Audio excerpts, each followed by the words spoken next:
जी हां, जो तनाव शुरू हुआ था 5 और 6 मई की दरमियानी रात, वो तनाव अब इतना ज्यादा बढ़ गया है कि खबर हम लगातार दर्शकों तक पहुंचा रहे हैं। और खबर यह है कि एलएसी पर कल देर रात यानी कि सोमवार की देर रात हिंसक झड़प हुई। भारत और चीनी सेना आमने सामने आई और इसमें भारत के 3 जवान शहीद हो गए हैं, जिनमें एक ऑफिसर रैंक का जवान था और 2 सैनिक शहीद हुए हैं। भारत और चीन के बीच तकरीबन 1.5 महीने से यह विवाद चल रहा था और अब यह कहा जा सकता है कि यह चरम पर पहुंचता दिख रहा है। और वो भी इतना कि 45 साल में। आपको यह भी हम बताएं कि 62 में जब चीन से युद्ध हुआ था, उसके बाद 1975 वो आखिरी साल था जब सीमा पर इस तरह की एलएसी पर इस तरह की हिंसक झड़प हुई थी और उसके तकरीबन 45 साल बाद यह पहली दफा हुआ है। भारत और चीन के बीच विवाद 1.5 महीने से चल ही रहा है। गलवान घाटी में यह विवाद शुरू हुआ था, लेकिन अभी यह खूनी संघर्ष में तब्दील होता हुआ दिख रहा है। भारतीय सेना के अधिकारी समेत 3 जवान इसमें शहीद हो गए हैं। हालांकि लगातार अब बैठकों का दौर चल रहा है और आपको यह भी हम बता दें कि रक्षा मंत्री राजनाथ सिंह ने चीफ ऑफ डिफेंस स्टाफ से मुलाकात की है, आर्मी चीफ से बातचीत की है और ये तमाम जानकारियां उन्होंने साझा की हैं प्रधानमंत्री नरेंद्र मोदी से। आपको यह भी हम बताएं कि हाल ही में दोनों देशों की सेनाओं के शीर्ष सैन्य अधिकारियों के बीच बातचीत हुई थी, बैठकें चल रही थी और दोनों तरफ से यह कहा जा रहा था कि जो एलएसी पर तनाव बना हुआ है वो तनाव सिर्फ बातचीत के जरिए ही हल हो सकता है। और यह भी आपको बताएं कि ये जो बैठकों का दौर चल रहा था, इसी के बाद चीनी सेना तकरीबन 2 किलोमीटर पीछे हटी और यह कहा जा रहा था कि आज यानी कि मंगलवार के दिन सेनाएं पूरी तरीके से पीछे हट जाएंगी, लेकिन विवाद बना रहा और कल देर रात इस तरह की खबर मिली। आपको यह भी हम बता दें कि विवाद लद्दाख के पेंगोंग लेक के फिंगर 4 और फिंगर 8 को लेकर है। अप्रैल से पहले भारतीय सेना फिंगर 8 तक पेट्रोलिंग करने जाती थी। अब चीनी सेना भारतीय सेना को फिंगर 4 से आगे नहीं बढ़ने दे रही है और चीनी सेना पहले फिंगर 4 तक पेट्रोलिंग करने आती थी। चीनी सेना को आपत्ति इस बात पर है भारत बॉर्डर पर सड़क क्यों बना रहा है, जबकि भारत का कहना यह है कि सड़क वाली जगह बॉर्डर से दूर है और यह दरअसल भारत का इलाका है। विवाद यही चल रहा है और इस विवाद के बीच 45 बरसों में ऐसा पहली दफा हम देख रहे हैं जब दोनों तरफ के लोग हताहत हुए हैं। आपको यह भी हम बताएं कि ग्लोबल टाइम्स, जो कि सरकारी नियंत्रण वाला चीनी मीडिया है, उसमें यह कहा गया है कि चीनी सेना के भी 5 सैनिक शहीद हुए हैं और 11 जवानों के घायल होने की खबर है। फिलहाल ये तमाम चीजें अभी चल रही हैं, सीमा पर तनाव का माहौल बना हुआ है, इधर बैठकों का दौर जारी है, लेकिन 5 और 6 मई की दरमियानी रात जो चीजें शुरू हुई थी वो अब ऐसे मकाम पर है जब ये कहा जा सकता है कि स्थिति अब तनावपूर्ण है और स्थिति अब गंभीर है। कुछ बयान आपको सुनाते हैं, उसके बाद एक चर्चा शुरू करेंगे कि आखिर सीमा पर जो हो रहा है या सीमा पर जिस तरीके के हालात बने हुए हैं उन्हें किस तरीके से अब कंट्रोल किया जा सकता है और क्या सूरत हाल आगे आने वाले समय में हम देख पाएंगे। बहुत शॉकिंग खबर है कि हमारे 3 बहादुर जवान ये शहीद हुए हैं और वो कहाँ शहीद हुए? पैंगोंग सो लेक के यहाँ पर, जब स्टैंड ऑफ जो डी एस्केलेशन हो रहा था चाइना के बीच और हमारे बीच, तब ये सारी कार्रवाई हुई है। कल रात को ये सब हुआ है। कैसे ये शहीद हुए ये सब कहानी हमको अभी तक पता नहीं है, लेकिन जो भी हो, आज तक 1969 से लेकर आज तक एक भी बुलेट फायर नहीं हुई है चाइना और भारत के बीच।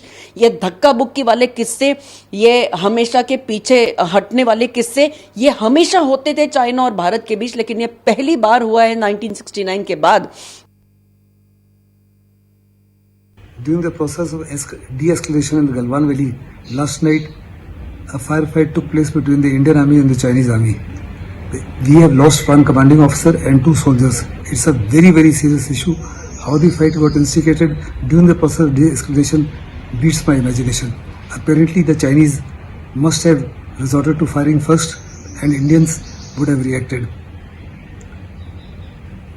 I am told that senior officials of both sides are present there and are trying their level best to defuse the situation. It is the Chinese who intruded into our territory. We made it very clear to the Chinese there will be no compromise as far as national pride is concerned, national sovereignty or territorial.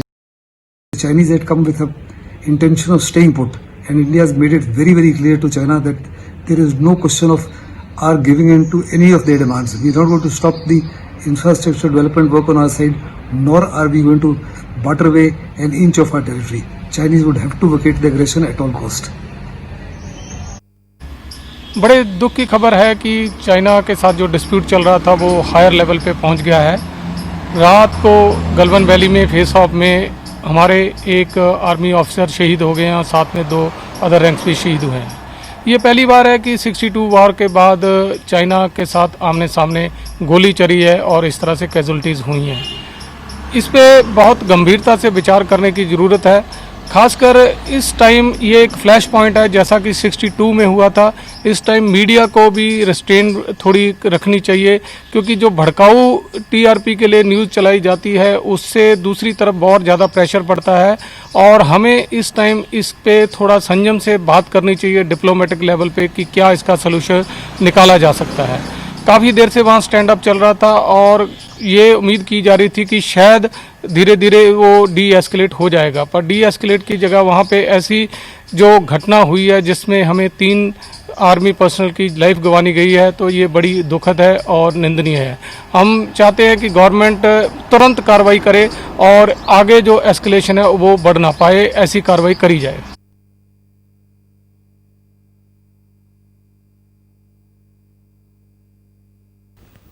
तो तनावपूर्ण स्थिति बनी हुई है, इससे अभी दरकिनार नहीं किया जा सकता और ना ही इससे इनकार किया जा सकता है। रक्षा मंत्री राजनाथ सिंह लगातार बैठकें कर रहे हैं। हमारे साथ एक पूरा पैनल जुड़ गया है। हमारे साथ रॉबिंदर सचदेव हैं जो कि फॉरेन एक्सपर्ट के तौर पर हमारे साथ जुड़े हैं। इसके अलावा हमारे साथ रिटायर्ड ब्रिगेडियर विनोद रावत साहब हैं जो कि डिफेंस एक्सपर्ट के तौर पर हमारे साथ इस पैनल का हिस्सा हैं, और मेरे सहयोगी आशुतोष इस समय मेरे साथ हैं। सबसे पहले रुख आशुतोष आपका, और आपसे समझना ये चाहेंगे कि अभी की ताजा अपडेट क्या है, क्योंकि तकरीबन 1 घंटा हो गया है जब रक्षा मंत्री ने एस जयशंकर जो कि विदेश मंत्री हैं, चीफ ऑफ डिफेंस स्टाफ से बातचीत की, आर्मी चीफ से बातचीत की और उन्होंने तमाम चीजों को कन्वे किया है प्रधानमंत्री नरेंद्र मोदी को। हालांकि नरेंद्र मोदी अभी एक और मीटिंग में है, लेकिन फिलहाल सूरत हाल क्या नजर आ रहा है इन तमाम बैठकों के बाद? देखिए, फोकस इसी बात पर है कि किसी तरह से डी एस्केलेट किया जाए। हालांकि डी एस्केलेशन की जैसी कोई बात धरातल पर अगर मैं कहूं आपसे तो लगती नहीं है, क्योंकि एक ऐसे वक्त जबकि आप लेफ्टिनेंट जनरल लेवल की वार्ता कर चुके हों और उसके बाद छोटी रैंक के जो ऑफिसर्स हैं उनकी वार्ताएं जारी हों, डिविजनल कमांडर्स लेवल की सीओ लेवल की वार्ताएं वहां पर जारी हों, ताकि फ्लैश पॉइंट के जो चारों स्थान हैं PP-14, PP-15, PP-17, PP-17 alpha A, in hot spring in सारे इलाकों में ट्रूप्स का डी इंडक्शन हो सके। तब अगर रात को इस तरह की घटना हो जाती है कि चाइनीज आते हैं और इस तरह की वारदात अगर हो जाती है तो निश्चित रूप से हालात बहुत ज़्यादा तनावपूर्ण है और इससे साफ तौर पर समझ में आता है कि चीन की जो असल योजना है वो कुछ और है, वो महज गलवान वैली नहीं है। मुझे ऐसा लगता है कि जो आर्टिकल 370 जिसको रिवोक किया था जम्मू एंड कश्मीर से, वो बोन ऑफ कंटेंशन है और चीन के लिए सबसे ज़्यादा तकलीफदेह बात वो है। जी, ये पीपल्स लिबरेशन आर्मी की अगर हम स्ट्रैटेजी की बात करते हैं आशुतोष, तो ये स्ट्रैटेजी रही है पीएलए की कि वो जो उनके अधिकार क्षेत्र में इलाका नहीं है, जो कि दूसरे देशों के अधिकार क्षेत्र में इलाके आते हैं, वहां पर वो टेंट लगाकर इस तरह की स्ट्रैटेजी पर एग्जीक्यूशन के लेवल पर जाते हैं। लेकिन इस बीच चाइनीज विदेश मंत्री की तरफ से ये कह दिया जाना कि भारत के सैनिक हमारी सीमा में आए थे, उन्होंने इस एक तरीके से एनक्रोचमेंट करने की कोशिश की थी, इसको हम किस नजरिए से देखें? क्या डीरेल होती दिख रही है क्या बातचीत? देखिए, आपने काफ़ी महत्वपूर्ण बात यहाँ पर कही है। एक तो हम इसको इस रूप में निश्चित रूप से देख सकते हैं कि हमारी जो कम्युनिकेशन स्ट्रेटेजी है वो वीक रही है। आपने देखा होगा पाकिस्तान के साथ हालिया जो एंगेजमेंट हमारा हुआ था पाकिस्तान के साथ, कर्नल अभिनंदन वर्तमान के दौर में, उस दौर में भी आपने देखा कि भारत की कम्युनिकेशन स्ट्रेटेजी वीक रही थी, जिसको लेकर इश्यूज भी उठे थे। और आज की भी मैं अगर बात करूं तो भारत की कम्युनिकेशन स्ट्रेटेजी वीक चल रही है। ग्लोबल टाइम्स और चाइनीज जो नैरेटिव है वो आगे जा रहा है और हम लोग इंडियन आर्मी से पूछते जा रहे हैं कि आखिर स्टेटस क्या है, हमें बताइए। हमारे पास ये खबरें भी आ रही है कि भारत के कुछ सैनिक चाइना के कब्जे में हैं, पीएलए की तरफ हैं और उनका कोई स्टेटस अभी पता नहीं हो पाया है। हो सकता है कि वार्ता चल रही हो और उनको हम रिट्रीव कर पाएं, लेकिन स्टेटस जल्दी कन्वे किया जाना चाहिए। दोनों ओर की कैजुअल्टीज की बात कही जरूर गई है, लेकिन चीन का कोई प्लेटफॉर्म ऐसा ऑफिशियल नहीं है जिसने चीन की इन 5 कैजुअल्टीज के बारे में पुख्ता तौर पर जानकारी दी हो। चीन ने सिर्फ ये कहा है कि हमारी तरफ भी कैजुअल्टीज हुई हैं। और ग्लोबल टाइम्स ने भी अभी एक ट्वीट किया है जिसमें यह कहा है कि हमारी हांगकांग की एक रिपोर्टर ने एक ट्वीट किया था, वो भारतीय सोर्सेज सोर्सेज के आधार पर ही किया था कि हमारे 5 सैनिक मारे गए हैं। हमने ऐसा कोई कंफर्मेशन अभी नहीं दिया। आशुतोष, बहुत महत्वपूर्ण जानकारी अभी दी है कि जो हम दर्शकों तक ये खबर पहुंचा रहे हैं कि ग्लोबल टाइम्स, जो कि सरकारी नियंत्रण वाला चीनी मीडिया है, उसके हवाले से खबर आ रही थी कि चीनी सेना के भी 5 लोग मारे गए हैं, 11 जवान घायल हुए हैं। इसको एक ऑथेंटिक इंफॉर्मेशन अभी ना माना जाए, आशुतोष, ऐसा कह रहे हैं आप? बिल्कुल, उन्होंने यही कहा है। मैं आपको बता दूं कि हांगकांग में ग्लोबल टाइम्स की एक रिपोर्टर है, लेडी रिपोर्टर है, जिसने ये ट्वीट किया था कि पीएलए के 5 सैनिक मारे गए हैं और 11, लेकिन उन्होंने भी ये कहा था कि मैं भारतीय सोर्सेज के हवाले से ये बात कह रही हूं। लेकिन चीन की तरफ से ऑफिशियल किसी सोर्स ने चीन की तरफ से कितनी है, भारत इस संबंध में, चूंकि भारत ने अपनी कैजुअलिटी जरूर बताई। हमारे जो 3 जिसमें एक ऑफिसर हैं और जो कि साउथ के हैं, दक्षिण तेलुगु हैं एक, और इसके अलावा एक तमिलनाडु के हैं, वो जरूर शहीद हुए हैं। उनके नाम भी हालांकि सार्वजनिक हम इस वक्त, चूंकि इंडियन आर्मी ने नहीं किए इसलिए हम भी नहीं कर रहे हैं, लेकिन चीन ने ऐसा कोई आधिकारिक टिप्पणी फिलहाल नहीं किया। तो चीन का रवैया काफी एग्रेसिव है और मुझे ऐसा लगता है कि ये अपने आप में एक जो स्ट्रॉन्गमैन छवि है शी जिनपिंग की, चीन के प्रकाशनों को अगर आप पढ़िए तो भारत के बढ़ते अंतर्राष्ट्रीय कद को लेकर वहां पर जो जेलेसी की भावना है वो स्पष्ट रूप से देखी जा सकती है। एक किस्म की बेलिजरेंस है ग्लोबल टाइम्स की पूरी लैंग्वेज के अंदर, और कहीं ना कहीं से उसको आपत्ति है कि किस तरह भारत और अमेरिका का नैकट्य बढ़ रहा है। प्रधानमंत्री नरेंद्र मोदी और डोनाल्ड ट्रंप के बीच में हाउडी मोदी की जो तस्वीर है वो ग्लोबल टाइम्स लगाता है, जो कि स्टेट मीडिया है, शी जिनपिंग की आवाज है। तो कहीं ना कहीं से ये भी एक कोशिश है कि प्रधानमंत्री नरेंद्र मोदी की जो अंतर्राष्ट्रीय कद है, छवि है, उसको डाउनसाइज किया जा सके।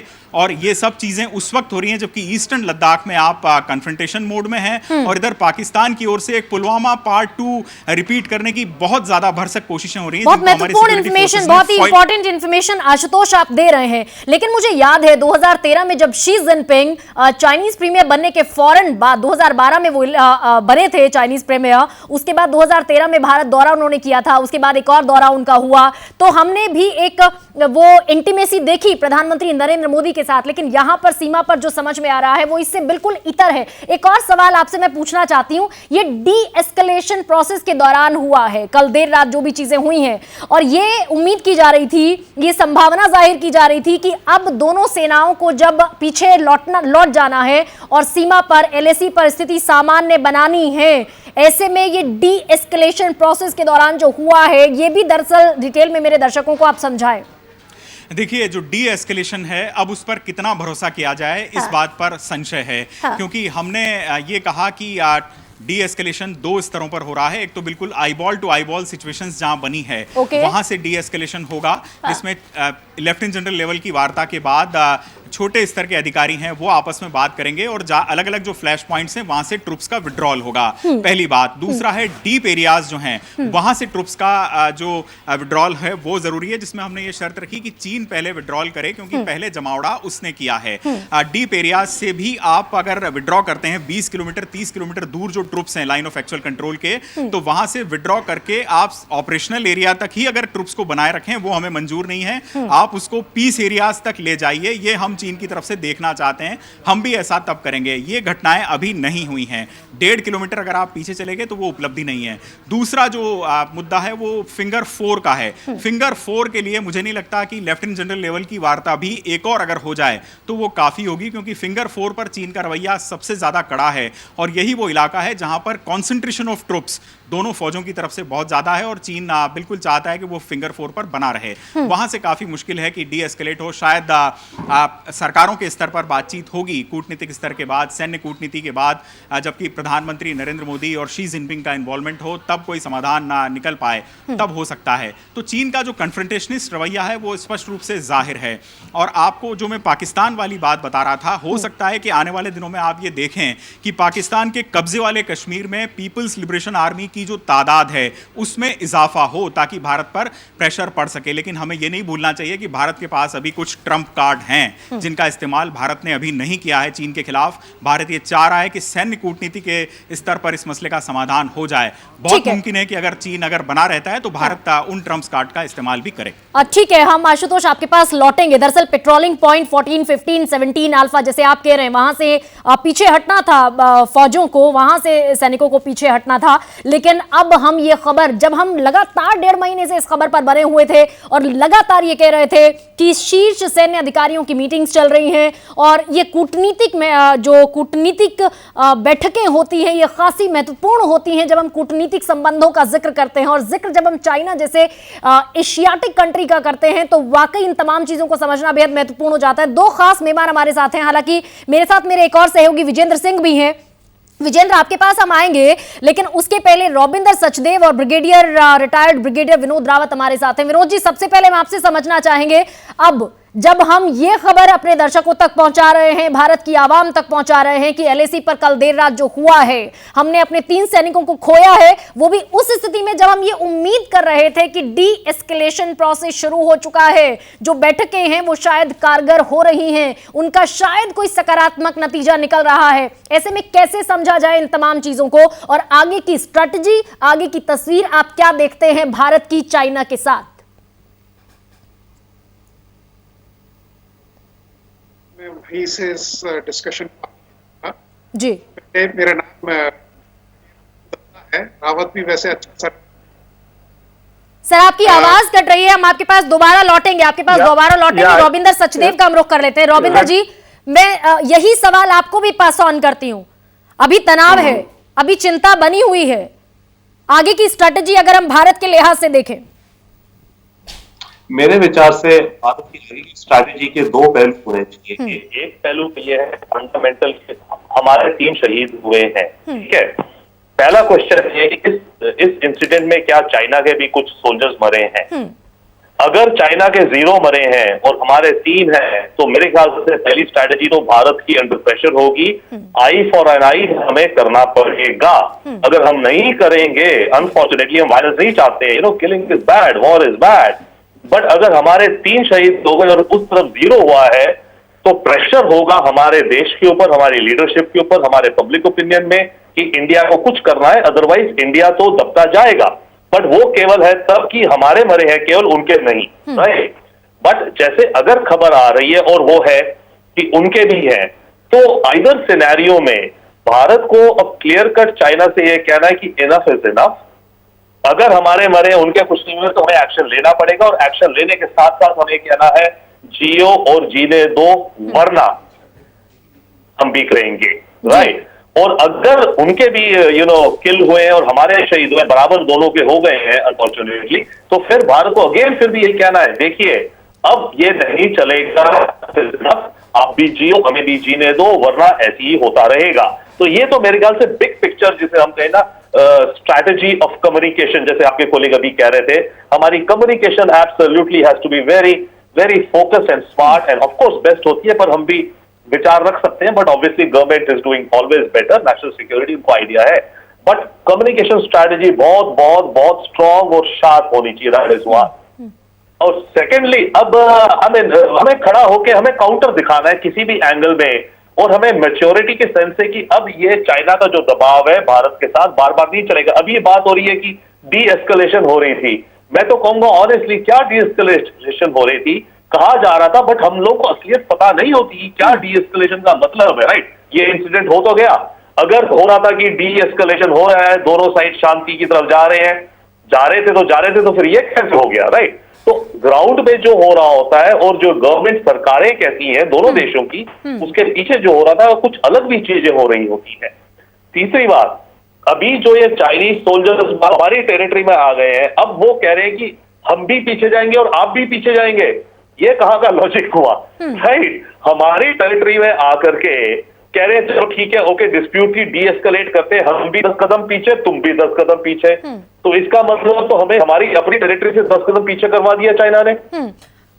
तो ठीक है सर, मैं लौटूंगी आपके पास। हमारे साथ रिटायर्ड ब्रिगेडियर विनोद दत्ता भी इस समय जुड़े हुए हैं। विनोद जी, आपसे मेरा सवाल यह है कि यानी कि क्या हम ये मानें क्या कि 5 से 6 मई की रात जब ईस्ट लद्दाख की पेंगोंग झील के पास दोनों देशों के सैनिक एक दूसरे के आमने सामने पहली मर्तबा आए थे, उसके बाद फिर 9 मई को नाथुला सेक्टर में भी एक कन्फ्रंटेशन हुआ था, और उसके बाद लगातार हम जब 1.5 महीने से खबरें लगातार देख रहे हैं और बैठकों का दौर लगातार जारी है, तो क्या हम जमीन पर जो स्थिति बनी हुई थी उसे नहीं समझ पा रहे थे? क्या सरकार के लेवल पर जो प्रयास हो रहे थे क्या वो नाकाफी रहे इस बीच कि हम आज 3 अपने जवानों के शहीद होने की खबर सुन रहे हैं? नहीं, देखिए, मैं आपके उस पॉइंट से सहमत हूं कि क्योंकि ये बॉर्डर एरिया है और ये बॉर्डर का जो एरिया है करीब 3,800 किलोमीटर लंबा है और इसमें काफी डिस्प्यूट है। एग्जैक्टली 3,488 या, किलोमीटर की सीमा हम साझा करते हैं चीन के साथ। हाँ। क्योंकि भारत देखिए जो 1865 की जॉनसन लाइन को मानता है और चाइना जो है वो उसको मैकडोनल्ड लाइन को मानता है जो 1899 में स्थापित हुई थी। रही बात इंडो तिब्बतन और ग्रेट ब्रिटेन के जो संधि हुई थी 1913 में शिमला अकॉर्ड में, तो उसमें जो आपकी मैकमोहन लाइन है उसको मान्यता प्रदान की गई है। चीन की ये हमेशा मंशा रही है कि किसी न किसी तरह से भारत पे ये दबाव डाला जाए, क्योंकि अब ये सन 62 वाला भारत रहा नहीं है, ये एक रिजुविनेटेड भारत है। ओके। और चीन ने जो 5 या 6 जगह पे इस तरह का इंकर्शन किया है वो इसलिए किया है क्योंकि देखिए चीन की जो मिलिट्री पॉलिसी है या जो फॉरेन पॉलिसी है वो बहुत स्ट्रेटेजिक लेवल की है। जैसा आपने कहा था कि शी जिनपिंग नवंबर 12 में आए थे और आते ही उन्होंने एक मिलिट्री सेक्रेटरी मिलिट्री अफेयर्स को डिटेल किया था, जिन्होंने एक नक्शा और एक रोड मैप बनाया था 3 साल के अंदर, और उसमें यह बताया गया था कि जितना सारा जो इंफ्रास्ट्रक्चर है जो भारत के खिलाफ है वो 2035 तक पूरा कर दिया जाएगा। हाँ। और 2050 तक चीन जो विश्व की सबसे सुपर पावर बना दी जाएगी। उसी के तहत अगर आप देखें जो इंफ्रास्ट्रक्चर हमारे खिलाफ बॉर्डर पे चाइना ने किया हुआ है उससे हम काफी पीछे हैं। कुछ एक साल से हमारी जो गवर्नमेंट है उसने इस इंफ्रास्ट्रक्चर में बढ़ोतरी की है। ठीक है। 73 सड़कें बनाई हैं, जिसमें से 61 बॉर्डर रोड ऑर्गेनाइजेशन ने बनाई है। दौलत बेग ओल्डी का जिक्र काफी हुआ है। वो पहले एक छोटी सी ALG एडवांस लैंडिंग ग्राउंड था, उसमें भी हमने C-17 ग्लोब मास्टर को उतार दिया गया है, तो जिससे हमारी जो मारक क्षमता है वो काफी बढ़ चुकी है। ये जो सड़क बनी है, जो इसका रीअलाइनमेंट किया गया है दरबुक, श्योक, दौलत बेग ओल्डी, और जो PP-14 तक उसको ले जाया जा रहा है, उससे करीब घंटों की हमारी बचत हो सकती है, वरना हमारी फौज वहां से पैदल जाया करती थी। तो चाइना को ये सब चीजें गवारा नहीं है। हाँ। इसमें पॉलिटिकल रीजंस हैं, इसमें मिलिट्री रीजंस हैं और इसमें सामरिक रीजंस हैं। सर मेरा एक बहुत पॉइंटेड सवाल आपसे ये है कि हम अभी तक जो 1.5 महीने तक बातचीत कर रहे थे, क्या उन बैठकों का क्या कोई निष्कर्ष निकला क्या? या फिर अब जब चीनी विदेश मंत्री ये बात कह रहे हैं कि आप ही ने हमारे इलाके में अतिक्रमण किया है, आप ही के सैनिक हमारे इलाके में घुसे हैं, अब जब ये स्थिति हम देख रहे हैं कि ऑलरेडी अभी भी वो लोग जो हैं वो डोमिनेट करने की कोशिश कर रहे हैं, तब भारत सरकार की क्या स्ट्रैटेजी होनी चाहिए, किस भाषा में जवाब दिया जाना चाहिए? देखिए, आपने बिल्कुल ठीक कहा कि जो वेरियस ग्रेजुएटेड जो रिस्पॉन्स होता है या जो डिस्कशंस होते हैं या जो मीटिंग्स होती हैं, हाँ। उनको फॉलो किया जाता है। पहले वो बटालियन कमांडर लेवल पे होंगी, फिर वो brigadier to brigadier level talks होंगी, फिर वो general to general level talks होंगी। हाँ। तो उन सबको फॉलो किया गया है।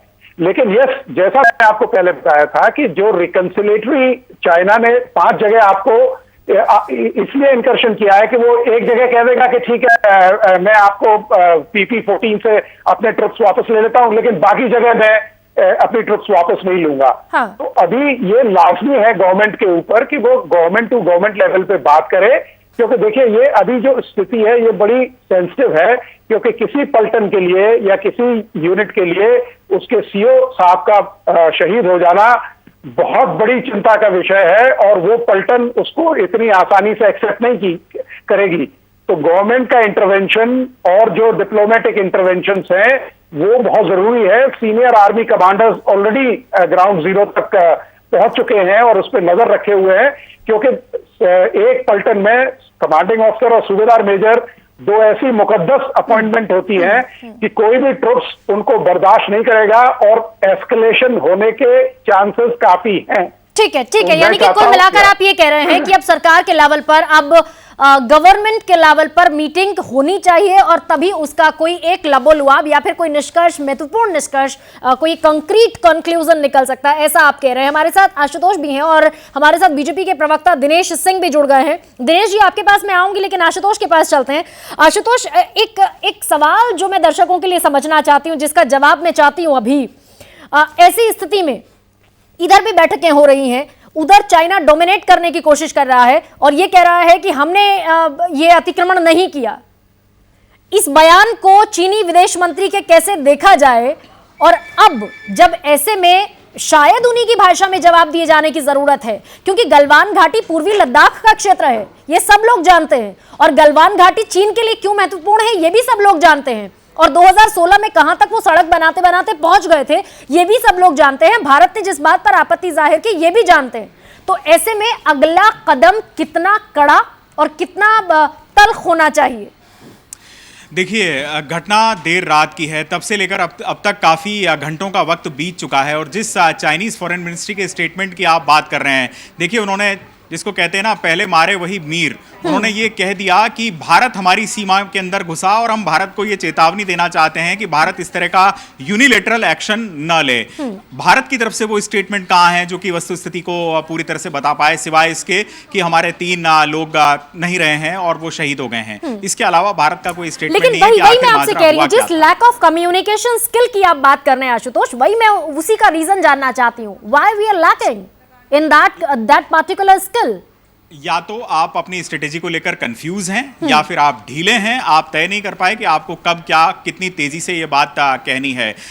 दूसरी जो महत्वपूर्ण बात आपने कही कि भारत को अब भारत क्या कर सकता है, भारत को इंटरनेशनल जो पॉलिटिक्स है उसमें अपना मोबिलाइजेशन बहुत कुशलता से करना होगा और काफ़ी कुशल कूटनीति से यहाँ से आगे बढ़ना होगा, क्योंकि अगर सैन्य डिप्लोमेसी फेल होती है तो यहाँ पर सरकारों के स्तर पर एंगेज होना होगा। चीन की घेराबंदी भारत को करनी होगी, क्योंकि चीन भारत की घेराबंदी कर रहा है, कई तरीकों से कर रहा है। हो सकता है वो बांग्लादेश का फ्रंट भी आपको आने वाले दिनों में देखने को मिले, नेपाल का तो आपने देखा ही, पाकिस्तान का पहले से खुला हुआ ही है और पाकिस्तान की ओर से पुलवामा टाइप का अटैक रिपीट करने की कोशिश की जा रही है, ताकि भारत में प्रधानमंत्री नरेंद्र मोदी पर यह सवाल उठें कि अब एक्ट कीजिए। और प्रधानमंत्री नरेंद्र मोदी जब एक्ट करें तो खुले तौर पर एक 2 फ्रंट वॉर का खतरा भारत झेले, और अगर प्रधानमंत्री एक्ट न करें तो भारत में उन पर सवाल उठें और फिर इसके बाद कहीं ना कहीं से आप उनके कद को इंटरनेशनली डाउन साइज कर सके। इकलौती स्ट्रैटेजी ये है। लेकिन हम जब ये कह रहे थे अब 1.5 महीने के भीतर, जब हमने ये कहा था कि हम अपने लेवल पर हम सक्षम हैं सुलझाने के लिए, इस बातचीत को करने के लिए सक्षम है, भले ही हमें सैन्य लेवल पर करनी पड़े या फिर हमें सरकारों के स्तर पर करनी पड़े। रॉबिंदर सचदेव हमारे साथ इस समय मौजूद है। रॉबिंदर जी, आपसे मेरा ये सवाल है कि अब जब हम लगातार ये बात कहते रहे कि एशिया की एक महत्वपूर्ण, देखिए, शक्ति है चीन अगर माना जाए, और भारत भी उभरती हुई शक्ति के तौर पर पूरे विश्व ने भारत को एक्सेप्ट किया है, एक उभरते हुए देश के तौर पर, एक मैच्योर देश के तौर पर, एक विजनरी देश के तौर पर भारत को भी एक एक्सेप्टेंस मिली है पूरे विश्व में। ऐसे में अब चाइना को हम किस नजरिए से देखे जाने की जरूरत है चीन को? हम क्योंकि अक्सर इस बात में मात खाते हैं कि हम 1965 के बाद, माफ कीजिएगा, 62 के बाद जब भी ऐसे मौके आए हैं, हमने बावजूद इसके एक हमारी पॉलिसी कह लीजिए या हमारा एक ट्रेट कह लीजिए कि हम माफ करते हैं। इस पर हमें क्या कुछ सोचने की आवश्यकता? और जैसा भी आशुतोष कह रहे हैं उस पर भी मैं कमेंट आपसे चाहती हूं। Are we seriously lacking communication skill?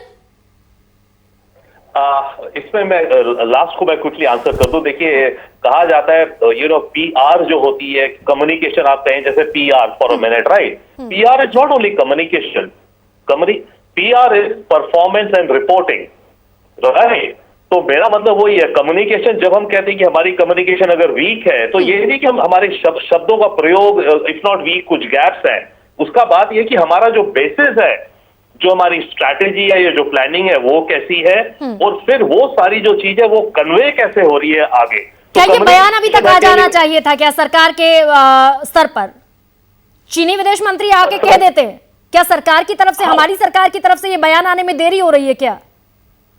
ठीक है, ये अभी हम समझ सकते हैं, बट आई थिंक इस समय जो हम कम्युनिकेशन की बात कर रहे हैं, आप शायद लार्जर पिक्चर की बात कर रही है जो आपके दर्शकों को लिए कि भारत, हम अपने कम्युनिकेट कैसे कर रहे हैं हम चीन के साथ, राइट? तो इस समय में मैं ये कहना चाहता हूं कि हमें, फॉर एग्जांपल, जैसे पहले बात कह रहा था कि ये जो झड़प हुई जिसमें हमारा नुकसान हुआ रियली राइट, इसको तो बैलेंस होना पड़ेगा। ओके, और अगर हो गया है ऑलरेडी या हम करें, इसके साथ जो हमारा मैसेज जाना चाहिए, वो जो कम्युनिकेशन की बात है जो हो रही है, वो ये जानना चाहिए कि देखिए अब जियो और जीने दो, वरना हम भी अब कुछ करेंगे और हमें करना पड़ेगा। अब इसके बिना हम नहीं रह सकते, that is one. Secondly, again stepping back, मेरे विचार से ये जो सिचुएशन अभी हुई है, ये तो एक एरिया में हुई है। जैसे आप अभी कह रही थी हमारा बॉर्डर 3,600 किलोमीटर या 7,500 या इनफैक्ट उसमें भी डिस्प्यूट है। हम कहते हैं कि हमारा और चाइना का बॉर्डर इतनी लेंथ का, चाइना कहती है नहीं हमारा आपका बॉर्डर तो इतना है, राइट। और उसके अलावा भी उस बॉर्डर में कितने डिस्प्यूटेड पॉइंट्स हैं। तो मेरे विचार से अब शायद वक्त आ गया है कि भारत चीन से कहे कि enough is enough, let us sit down, एक कॉम्प्रिहेंसिव अप्रोच लेते हैं बॉर्डर सिक्योरिटी, बॉर्डर मैकेनिज्म के लिए। ऐसे में क्या हमारा इनिशिएट करना जरूरी है? अगर ये स्थिति आने वाली है और इसके बगैर अगर चीजें सुलझेंगी नहीं तो इनिशिएट कौन करे, ये भी एक बड़ा सवाल है। और ये क्योंकि डिप्लोमेसी को आप ज्यादा बेहतर समझते हैं, फॉरेन डिप्लोमेसी को आप ज्यादा बेहतर समझते हैं, ऐसे में जब भारत और चाइना एक दूसरे के सामने खड़े हैं तो इसको कहां से, किस तरफ से इनिशिएट किया जाना ज्यादा जरूरी मानते हैं आप? बहुत ही डीप क्वेश्चन है और बहुत ही स्ट्रॉन्ग क्वेश्चन है आपका। बट फंडामेंटली मैं ये कहूंगा कि इसमें हमें शायद कोई हिचक नहीं होनी चाहिए इंडिया को इस समय ये कहने को चाइना से कि China look here, enough is enough, ये जो हो गया इंसिडेंट, इसको सॉर्ट आउट करते हैं। अब हमें जो कॉम्प्रिहेंसिव एक अप्रोच लेनी चाहिए। देखिए हमारी बॉर्डर स्पेशल रिप्रेजेंटेटिव स्टॉक चल रही है 20 साल से, एक भी इंच की मूवमेंट नहीं हुई है उसमें। अभी तक तो हम आपस के मैप भी कंप्लीट नहीं कराए हैं। तो हमें अब कॉन्क्रीटली चाइना से कहना चाहिए कि अब हमें अपनी बॉर्डर्स पे पीस चाहिए, आपको भी पीस चाहिए, हमको भी पीस चाहिए, ठीक है। आप एग्रेसिव मत होइए, अगर आप एग्रेसिव हुए तो देखिए जो हाल अभी हुआ है ना, आपने हमारे मारे, हमने भी आपके मार दिए, राइट। तो जियो और जीने दो, आप ऐसे करोगे तो हम भी मारेंगे। But let's all sit down, हम मैच्योर डेमोक्रेसीज हैं। भरोसा किया जा सकता है क्या सर? जैसे आपने कहा कि अगर हम कम्युनिकेशन को आगे बढ़ाते हैं, इनिशिएट करते हैं, हिचक नहीं होनी चाहिए, हेजिटेट नहीं करना चाहिए, कम्युनिकेशन अगर आगे बढ़ती है तो can we trust, can we believe? No, एक सेइंग अंग्रेजी में, हिंदी में ईरानी पर्शियन सेइंग है, trust in God but tie your camel in the night. भगवान भरोसा करो पर रात को सोते हुए अपने ऊंट को ना बांध के रखो। तो ट्रस्ट तो इसमें चलता ही नहीं है, सारे हमारे इंटरेस्ट है। बट यस, हमें डिप्लोमेसी में आगे चलने के लिए बातें करनी होती है, उस पॉजिटिव डायरेक्शन की तरफ हमें जाना है। एट द सेम टाइम हमें ये अपने बॉर्डर इंफ्रास्ट्रक्चर को अपग्रेड करना है, हमें अपनी इकोनॉमी को अपग्रेड करना है। देखिए ये जो टेंशन हो रही है, इसका एक बहुत बड़ा नेगेटिव इंपैक्ट हम और आप शायद इस समय बिल्कुल नहीं डिस्कस कर रहे हैं। वो ये है कि अगर चाइना से कुछ कंपनीज डिसलोकेट हो रही है अमेरिकन प्रेशर में, जापानी प्रेशर में, जिनको कहा जा रहा है चाइना से, तो हम उनको अट्रैक्ट करना चाह रहे हैं, राइट। वियतनाम भी, मलेशिया भी, ये कंपनी अगर भारत आने के लिए हम अट्रैक्ट करें और भारत में टेंशन हो वॉर की, तो कौन कंपनी आएगी, कौन इन्वेस्टर आएगा आपके देश में? तो चाइना का एक ये भी इंटेंट है कि ऐसा माहौल क्रिएट करा जाए जिसके चलते भारत में टेंशन हो, वॉर लाइक हो, ताकि जो मल्टीनेशनल, जो बड़ी माने $1 बिलियन अपना प्रोजेक्ट शांघाई से उठा करके इंडिया या मलेशिया सोच रही है, वो सोचे यार इंडिया में तो कुछ पता नहीं कब वॉर हो जाए, मैं अपना पैसा बचाऊं, मैं जाके मलेशिया इन्वेस्ट करूं। तो ये एक बहुत स्मार्ट स्ट्रेटेजिक अप्रोच है चाइना की to create tension, to cause economic loss. और जैसा कहा भी जाता है, देखिए चाइना का हमेशा से जो ट्रैक रिकॉर्ड रहा है सर, वो वैसा ही रहा है। 2013 में भी आपसे मेरी बात हुई थी, जिस समय चाइनीज प्रीमियर यहाँ आए थे, शी जिनपिंग प्रधानमंत्री उस समय मनमोहन सिंह 2013 में हुआ करते थे, उनकी मुलाकात हुई, बहुत गुडी मुलाकात हुई। लेकिन माना जाता है कि चाइना कभी भी ट्रस्टवर्दी नहीं रहा भारत के लिए। मेरे साथ दिनेश सिंह भी हैं। दिनेश जी, आपकी तरफ सवाल अब घुमा देती हूं मैं।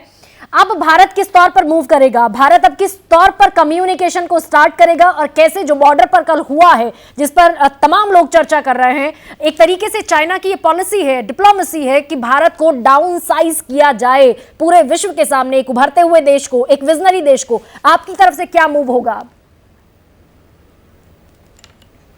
नहीं, निश्चित तौर पर गर्मा जी, ये चाइना की बौखलाहट है। अपनी बौखलाहट को छुपाने के लिए और दुनिया का ध्यान डाइवर्ट करने के लिए चाइना ने चाल चली है। देखिए, विश्वास जो आप चर्चा कर रहे थे, अभी बाकी लोगों से आप पूछ रहे, सचदेव जी से पूछ रहे, आशुतोष जी से पूछ रहे थे कि बिल्कुल नहीं, लेकिन भारत कभी भी किसी भी देश के भरोसे को नहीं तोड़ता है और भारत कभी भी किसी देश पर कोई आक्रमण नहीं करता लेकिन है। दिनेश और रात जी में ये तो सवाल घटनाओं- भी है, घटना ये में सवाल भी है आज निश्चित तौर पर, आज जब हम उन 3 जवानों की शहादत को सलाम कर रहे हैं तो सवाल तो उठता है कि 1975 के बाद एलएसी पर, लाइन ऑफ एक्चुअल कंट्रोल पर यह स्थिति पहली मर्तबा पेश आई है 45 साल बाद, तकरीबन बिल्कुल 45 साल के बाद पहली आई है। हाँ।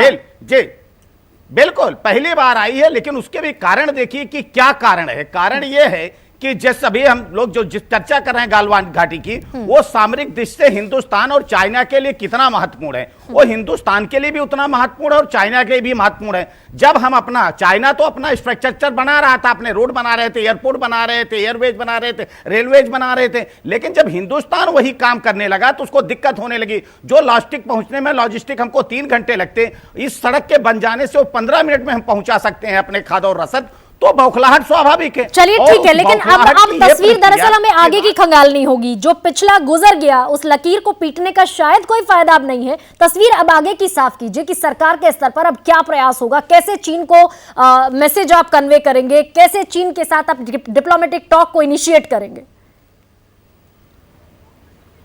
निश्चित तौर पर देखिए, इसको दोनों सिरों पर, सरकार के तरफ से और समाज की तरफ से, और मोदी माननीय प्रधानमंत्री जी ने एक चीज जो कहा था, जो नारा दिया था कि लोकल को ग्लोबल करने के लिए, वो भी बौखलाहट है पाकिस्तान, वो भी चाइना की बौखलाहट ठीक है, बौखलाहट समझ में आ गई दिनेश जी, बौखलाहट समझ में आ गई। मेरा सवाल, क्योंकि समय अब हमारा थोड़ा सा खत्म हो रहा है, मेरा सवाल बहुत सीधा है, कैसे इनिशिएट करेंगे आप इस डिप्लोमेटिक टॉक को, क्या स्ट्रैटेजी होगी सरकार की? हर लेवल पर देखिए, पहली बार है, ये पहली बार है कि चाइना सामने आकर उसके विदेश मंत्री कह रहे हैं कि हमको टॉक से इस मामले को सॉल्व करना होगा। हिंदुस्तान तो पहले से कर रहा था। और ये बताइए कि जब टॉक बातचीत जारी है, उसी समय में इस तरह से कायराना हरकत, और हमारे जांबाज सैनिकों ने मुंहतोड़ जवाब दिया है। ये जवाब तो आपको देना है दिनेश जी, सत्ता में आप हैं, ये जवाब आपको देना है। चाइना अगर आपको पूरी तरीके से घेरने का प्लान बनाकर बैठा है तो जवाब तो आपको देना है ना सर। नहीं, पहली बार हिंदुस्तान है जो चाइना को घेरने का प्लान बना रहा है, ये उसकी बौखलाहट है गरिमा जी, ये भी आप समझिए। हाँ, और जिस भाषा में चाइना समझना चाहता है, आज हिंदुस्तान उसी भाषा में उसको समझाने के लिए सक्षम है और समझाएगा भी। आप क्या समझ रहे हैं, ये 62 का हिंदुस्तान नहीं है। चलिए ठीक है, विनोद दत्ता कुछ कह रहे हैं, विनोद जी बताइए। एक चीज बता देना चाहता हूं जी, सन 65 में भी इस तरह की सिचुएशन हुई थी, जब नाथुला में जनरल सगत सिंह जीओसी हुआ करते थे और चीन की तरफ से यह ऐलान हुआ था कि आप नाथुला खाली कर दीजिए। कुछ इस तरह के आदेश सरकार की तरफ से भी आए थे, लेकिन जनरल सगत सिंह ने कह दिया था कि ओवर माय डेड बॉडी, और चीन को मुंह की खानी पड़ी थी, जिसका बदला उन्होंने 67 में चोला में लिया, जहां 80 हमारे सैनिक हताहत हुए और 800 के करीब सैनिक चीन के हमने उनको नष्ट कर दिया गया, उनको मौत के घाट उतार दिया गया। मेरा कहने का मतलब है कि जुल्म करता है जमाना और हम शर्माए जाते हैं। देखिए, इस तरह के जो इंट्रूजन हो रहे हैं, 427 इंट्रूजन 2017 में हुए, जब डोकलाम हुआ, गवर्नमेंट गवर्नमेंट को एक स्ट्रेटेजिक जो फोकस्ड नीति है वो बनानी पड़ेगी। जॉर्ज फर्नांडिस साहब पहले ऐसे डिफेंस मिनिस्टर थे जिन्होंने 90 में ये कहा था कि हमें वेस्ट की तरफ ज्यादा नहीं देखना है, हमें ईस्ट की तरफ देखना चाहिए और हमें अपना जो इंफ्रास्ट्रक्चर है उसको बढ़ाना चाहिए। क्योंकि आप देखिए, जो तिब्बत ऑटोनोमस रीजन है, वहां 2 लाख के करीब ट्रुप्स हैं चीन के, 14 एयरपोर्ट हैं वहां, उनके 14 एयरफील्ड्स हैं, छोटे और बड़े मिला के। तो इस तरह का इंफ्रास्ट्रक्चर, उनके क्लास 70 रोड्स हैं, रेलवे उनकी वहां तक आ चुकी है। तो जो मोबिलाइजेशन टाइम है, या जो 2 फ्रंट वॉर की बात कर रही थी, और आई मस्ट अप्रिशिएट गरिमा जी कि उनकी जो नॉलेज है, I must appreciate, I have interacted on so many debates, I mean she is commendable, that वो जो अभी हमारी जो रिएक्शन कैपेबिलिटी है, it has increase and the time has limit. So what we have to do is that we have to have a policy, because the military commanders can take, you know, जो ललकार है उसको एक stage तक ले सकते हैं, उसके बाद नहीं लेंगे। क्योंकि इस तरह की जो घटनाएं होती हैं, जहां कमांडिंग ऑफिसर्स का शहीद हो जाना, ये एक पलटन के लिए बड़ी सेंसिटिव बात होती है। तो इसलिए जो सीनियर आर्मी कमांडर्स हैं वो ऑलरेडी पहुंच चुके हैं और वो सिचुएशन का जायजा ले रहे हैं, लेकिन इसका हमें कोई ना कोई हल निकालना पड़ेगा। देखिए, चाइना भी जानता है कि स्ट्रेटेजिक गेम्स वो कर नहीं सकता, तो वो यही छोटी मोटी हरकतें करके टैक्टिकल गेम्स करेगा कि अच्छा 4 जगह मैं बैठ गया, 2 जगह मैं वापस चले जाता हूं। जैसे रविंदर साहब ने कहा था कि भाई आप अपनी जमीन हमारी जमीन हमसे ही ट्रेड ऑफ कर रहे हैं। लेकिन अब तक तो सर समझ में आ जाना चाहिए ना। मेरा सीधा सवाल अब आशुतोष आपसे है, अब तक तो मेरे ख्याल से जो स्ट्रैटेजीज हैं या फिर डिरेल करने की जो कोशिश है या फिर लामबंदी करने की जो कोशिश है, जैसे पीठ में छुरा घोंपने वाली जो ये कोशिश अक्सर होती है, अब तक तो समझ में आ जाना चाहिए ना। देखिए, भारत को सारी चीजें समझ में आ रही हैं, चाहे वो प्रधानमंत्री नरेंद्र मोदी हों या राष्ट्रीय सुरक्षा सलाहकार अजीत डोभाल हों। और चीन की भी घेराबंदी नहीं की जा रही हो, ऐसा बिल्कुल नहीं है। उसकी जो कुड़न है भारत से वो भी सतह पर आ रही है। लेकिन ये 2 चीजें मैं आपको बहुत संक्षेप में बताना चाहूंगा कि अगर आप ग्लोबल टाइम्स के एक एडिटोरियल का मैं जिक्र करूंगा जो कि नवंबर लास्ट ईयर में आया था, और उस नवंबर लास्ट ईयर के एडिटोरियल में उन्होंने स्पष्ट रूप से जम्मू और कश्मीर का जो स्टेटस भारत ने परिवर्तित किया था उसका जिक्र किया था और कहा था कि यह बिल्कुल भी स्वीकार नहीं है और आने वाले समय में चीन और पाकिस्तान ज्वाइंटली इसको अपोज करेंगे और टेंशंस बढ़ेंगी, टेरिटोरियल डिस्प्यूट्स आने वाले दिनों में बढ़ेंगे। और उसी लाइंस पर ये सारी चीजें आज हमको ट्रांसलेट होती हुई नजर आ रही हैं। और खासतौर से ये घटना उस वक्त हुई है जब महज 2 रोज पहले हमारे जो सेना प्रमुख हैं मनोज मुकुंद नरवणे, उन्होंने IMA के अंदर पासिंग आउट परेड में ये कहा कि situation along line of actual control is under control. ये किस तरह की अंडर कंट्रोल है, किस तरह का डी एस्केलेशन, ये सवाल उठता है। मुझे लगता है कि अब भारत के पास ये वक्त आ गया है कि जो वन चाइना पॉलिसी भारत ने अपनाई हुई है बहुत सालों से, उसको बदला जाए और वन चाइना पॉलिसी को बदलकर अब तिब्बत के प्रति भी जो प्रोटेस्ट हैं उनको शुरू करने का वक्त आ गया है, चाहे वो वर्ल्ड के अलग अलग शहरों में हो। हांगकांग के विषय को भी उठाने का वक्त आ गया है और बताना चाहिए कि चाइना की टेरिटोरियल इंटीग्रिटी भी खतरे में पड़ सकती है अगर, और भारत को उस दिशा में मोबिलाइजेशन अगर भारत ने शुरू किया तो। जी रविंदर जी, इसी पर मैं आपका भी एक काउंटर आंसर चाहूंगी कि अब समय है, this is the high time we can say now, क्योंकि 40 से 45 साल बाद ऐसा हो रहा है। जाहिर है सवाल उठेंगे, जाहिर है हमने अपने जवानों को खोया है, जाहिर है हमारे फौज का मनोबल इससे कम हुआ होगा, और जाहिर ये भी है कि अब ऐसे किसी एक्शन की आवश्यकता जरूर है, ऐसे किसी मूव की आवश्यकता जरूर है जिससे हम जो मनोबल है अपनी फौज का जो वहां पर डिप्लॉयड है, जिसमें मैं पढ़ भी रही थी कि अगर हौसले को छोड़ दिया जाए फौज के, यही हौसला है जो वहां पर फौज हमारी अपना सीना तानकर खड़ी होती है बॉर्डर पर। इस हौसले के अलावा भले ही मानव संसाधन की हम बात कर लें, भले ही फायर पास की बात कर लें, उसमें कहीं ना कहीं हमें लगता है ज्यादा संजीदगी की अब आवश्यकता है। नहीं, सर्टनली यस, आप बहुत सही कह रही हैं। और अभी से पहले भी जो डिस्कस, सारे पैनलिस्ट बहुत ही अलग अलग प्रिज्म से देख रहे हैं और सब एक ही ऑब्जेक्टिव पे जा रहे हैं मेरे विचार से। मैं 2-3 चीजें कहूंगा लॉन्ग टर्म के लिए या मीडियम टर्म के लिए। देखिए, ये भी हो सकता है कि अब ये वक्त आ गया है, ठीक है, ये हुआ, नॉट ठीक है, मतलब हो तो गया जो हुआ, इसको बैलेंस करके हम इसकी लॉन्ग टर्म या मीडियम टर्म क्या देख रहे हैं। तो मेरे विचार से 2-3 चीजें देखी जा सकती हैं। हाँ। एक तो वही है कि हम होलिस्टिक अगर अप्रोच ला सके, और चाइना, यस, ट्रस्ट कितना करने की बात है, बट फिर भी अगर चाइना के साथ हम अपनी टोटल बाउंड्री, भाई देखिए, कैन वी नॉट एस्पायर और imagine and both of us think कि हम अपनी बाउंड्री डिस्प्यूट सेटल कर सकते हैं। क्वेश्चन 1। क्वेश्चन 2, इसमें इशू ये है कि कुछ इलाका जो है उनके कब्जे में है, कुछ हमारे, वो कहते हैं हमारे कब्जे में है, स्टेटस को है ईस्ट और वेस्ट में, राइट। अरुणाचल को वो क्लेम करते हैं, अक्साई हमारा वो लिए बैठे हैं, एटसेट्रा। प्लस ये जो बाउंड्री डिस्प्यूट है, ये जितने भी 4000 किलोमीटर की, इसमें करीब 40-45 पॉइंट है जहां पे डिस्प्यूट है, वो कहते हैं हमारी, हम कहते हैं उनकी। और वो डिस्प्यूट ये भी नहीं कि क्लियर है, वो पता ही नहीं 100 मीटर या 100 किलोमीटर का लैंड है, नो मैंस लैंड है, पहाड़ है, पहाड़ी है, नदी है, वाड़ी है, पता ही नहीं क्या है, जो कि अननोन एरियाज है और जहां मिसअंडरस्टैंडिंग भी होती है। तो इसको क्या मैकेनिज्म है कि इस पूरे इशू को हम एक होलिस्टिक अप्रोच से लें, दैट इज मेरे ख्याल से सबसे बड़ा ऑब्जेक्टिव और क्वेश्चन इन आवर माइंड। क्या हम कोई ग्रैंड बार्गेन सोच सकते हैं? मैं ये नहीं कह रहा हूं इंडिया प्रपोज करे, क्या हम कुछ ग्रैंड बार्गेन चाइना के साथ सोच सकते हैं कि मानिए ठीक है, let us call it quit. जो हमारा वो हमारा, जो आपका वो आपका, डन। क्या हम ये सोच सकते हैं कि अक्साई चिन्ह ठीक है, आपके पास है, आपके अंडर है, हमें पता है, हम लड़ाई करके थोड़ी ले लेंगे अक्साई चिन्ह, हम जितना भी कह लें, राइट।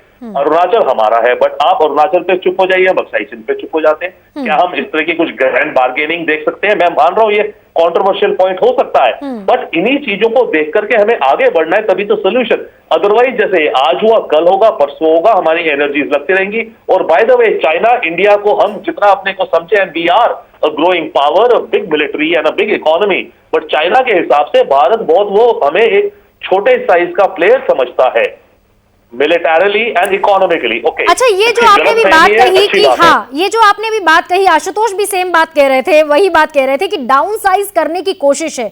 एक तो डाउन साइज करने की कोशिश, एक डाउन साइज यानी कि अंडरस्टिमेट करना।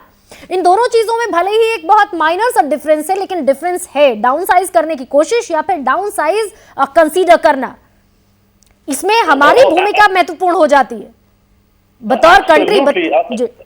यस, आप जैसे कहते हैं ना, आपने नफ्स पे हाथ रख दिया, डाउन साइज करना और ये सोचना कि ये तो अंडर साइज्ड है। हाँ। ये दोनों चीजें चल रही हैं चाइना की स्ट्रैटेजी में, राइट। हमें अपनी स्पेस क्लियरली बतानी है, तभी मैं बार बार कह रहा हूं, हमें चाइना को अब एक क्लियर कट, जितने कम से कम शब्दों में, मानो प्राइम मिनिस्टर मोदी बस एक 5 वर्ड का स्टेटमेंट दें, China please live and let live और else, that's it. Supposing just imagine, हमें इतना स्ट्रॉन्ग एक इस तरह का मैसेज देना है चाइना को। बट मैं एक आखिरी चीज और कहना चाहूंगा, हम ये कहेंगे but at the same time हमें शांति की तरफ भी चलना है। इनफैक्ट मैं तो कई बार आर्ग्यू करता हूं कि जहां हमारी डिस्प्यूट है उसमें कुछ छोटा सा कॉमन एरिया मान लो, 100 किलोमीटर हमारी स्क्वायर अगर डिस्प्यूट है, उसमें मान लो 1 स्क्वायर किलोमीटर पे एक गार्डन ऑफ पीस बना दो, जिसमें हम कहें कि चाइना और इंडिया दोनों मिलकर एग्री करते हैं कि हमारा डिस्प्यूटेड था। आप ठीक है सर, आप बहुत जो बात अभी कह रहे हैं ना, वो एक आदर्श स्थिति की तरफ इशारा करती है। लेकिन जब हम इंटरनेशनल पॉलिटिक्स में जाते हैं, जब हम बॉर्डर इश्यूज पर जाते हैं, जब हम फॉरेन डिप्लोमेसी पर जाते हैं, जब हम इन तमाम बातों का जिक्र करते हैं, तो ये बहुत छोटी, बहुत अदनी और बहुत बौनी चीजें हो जाती हैं। और खासतौर से जब हम चाइना जैसे कंट्री के साथ डील कर रहे होते हैं, तो मेरे ख्याल से इन तमाम चीजों का कोई औचित्य रह नहीं जाता है, मुझे ऐसा लगता है। मैं एक जस्ट कदम कर रहा हूं, देखिए इंटरनेशनल रिलेशंस में, डिप्लोमेसी में यही तो गेम होती है। आपको जो करना है आप कीजिए, बट आप एक कोई बड़ा प्रिंसिपल लेके तो चलिए। अमेरिका दुनिया भर में जाकर के कहता है, क्यों कहता है, मैंने वहां जाके उसका मिलिट्री लीडर उतार दिया, आई एम प्रमोटिंग डेमोक्रेसी, इसलिए मैंने इराक में जाके सद्दाम हुसैन को हटा दिया। आप एक कोई बड़ा मुद्दा तो लेके चलिए। तो इंडिया को भी एक बड़ा प्रिंसिपल, गुड पॉजिटिव अप्रोच लेके जाना पड़ेगा। ठीक है आशुतोष, कंक्लूडिंग रिमार्क आपसे चाहूंगी, दिनेश जी से भी एक कंक्लूडिंग रिमार्क मुझे लेना है। अभी हम अपने आप को किस तौर पर आगे प्रोजेक्ट करें और हमें किस तौर पर प्रोजेक्ट करना चाहिए? जिस तौर पर प्रोजेक्ट करना चाहिए, क्या उस तरफ बढ़ते हुए हम दिख रहे हैं क्या? देखिए, जब तक इंडियन गवर्नमेंट का इस घटना के बाद कोई ऑफिशियल स्टेटमेंट सामने नहीं आ जाता, तब तक ये नहीं कहा जा सकता कि आखिर भारत के दिमाग में चल क्या रहा है, कि यहां से आगे उसकी अप्रोच क्या होगी। इतना बिल्कुल स्पष्ट है कि जिस तरह की घटनाएं वहां पर हुई हैं और जिस तरह की कंडीशंस इन आर्ग्यूमेंट्स के दौरान इंडियन मिलिट्री ने पीएलए के सामने रखी हैं, उससे बात बिल्कुल स्पष्ट है कि भारत किसी भी तरह से झुकने को तैयार नहीं है। आपको याद होगा कि इन वार्ताओं के शुरू होने के और इस तनाव के शुरू होने के साथ ही रक्षा मंत्री राजनाथ सिंह ने जो पहली बैठक ली थी सीडीएस और तीनों सेना के हमारे प्रमुखों के साथ साउथ ब्लॉक में, उसके बाद उन्होंने ये कहा था कि हमारा कंस्ट्रक्शन वर्क जारी रहेगा, लाइन ऑफ एक्चुअल कंट्रोल के इस सिरे में हम अपना कंस्ट्रक्शन वर्क कर रहे हैं, वो जारी रहेगा, वो नहीं रुकेगा। और मैं आपको ये भी बता दूं कि भारत ने जो ब्रिज बनाया जा रहा है उसके निर्माण कार्य में तेजी ला दी है। तो भारत झुक रहा हो ये कहने के लिए अभी हमारे पास कोई कारण नहीं है। ठीक है, यानी कि जिस स्ट्रैटेजी में जवाब देने की आवश्यकता है उस स्ट्रैटेजी की तरफ भारत बढ़ रहा है। दिनेश जी, कोई एश्योरेंस भारत की आवाम को 45 साल बाद जो ये देखा है एलएसी से तमाम लोगों ने जो खबरें मिल रही हैं, उस पर कोई आश्वासन भारतीय आवाम को आपकी सरकार की तरफ से, देश के प्रधानमंत्री की तरफ से?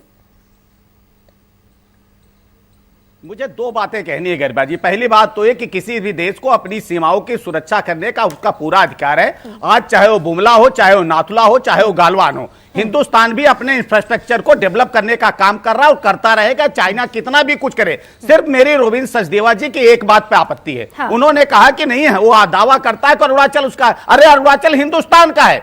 और जिसकी बात कर रहे हैं कि नहीं, वो दावा करता है कि अक्साई चीन, अरे अक्साई चीन हिंदुस्तान का, उसने कब्जा किया है और अक्साई चीन में हिंदुस्तान को चाहिए। रविंद्र सचदेवा जी की इस बात से हम कतई इत्तेफाक नहीं रखते हैं। ना तो भारतीय जनता पार्टी रखती है, ना भारतीय जनता पार्टी की सरकार रखती है। और हिंदुस्तान में वो मानता है, हमारे नौजवानों में वो मानता है, हमारी राजनीतिक शक्तियों में मानता है। हम राजनीति जरूर करते हैं, लेकिन हम राष्ट्रीय हित के मुद्दे पर कोई राजनीति नहीं करते हैं। ठीक है, लेकिन एक ऑफिशियल स्टेटमेंट का इंतजार जरूर है। रक्षा मंत्री मुलाकात कर चुके हैं विदेश मंत्री एस जयशंकर के साथ, चीफ ऑफ डिफेंस स्टाफ के साथ, आर्मी चीफ के साथ ये मुलाकात हो चुकी है और अब एक ऑफिशियल स्टेटमेंट का इंतजार जरूर है, क्योंकि 1975 में हिंसक झड़प हुई थी जिसमें कितने लोग मारे गए थे अभी पुख्ता तौर पर मैं नहीं कह सकती, लेकिन हाँ 1975 में ऐसा पहली बार देखा गया था जब लाइन ऑफ एक्चुअल कंट्रोल पर इस तरह के हालात पैदा हुए थे। जाहिर सी बात है चीन लॉबिंग करने की कोशिश कर रहा है,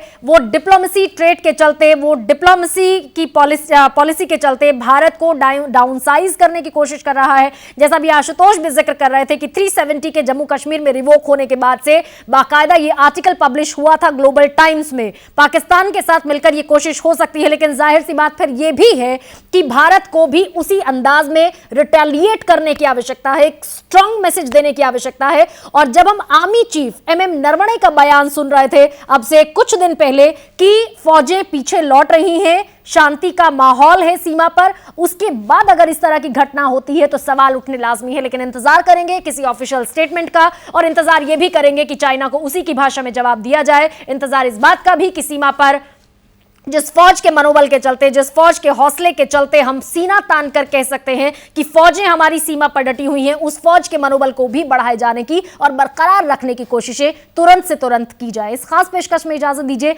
लगातार अपडेट आप तक हम पहुंचाते रहेंगे। इजाजत दीजिए, सहारा अपना।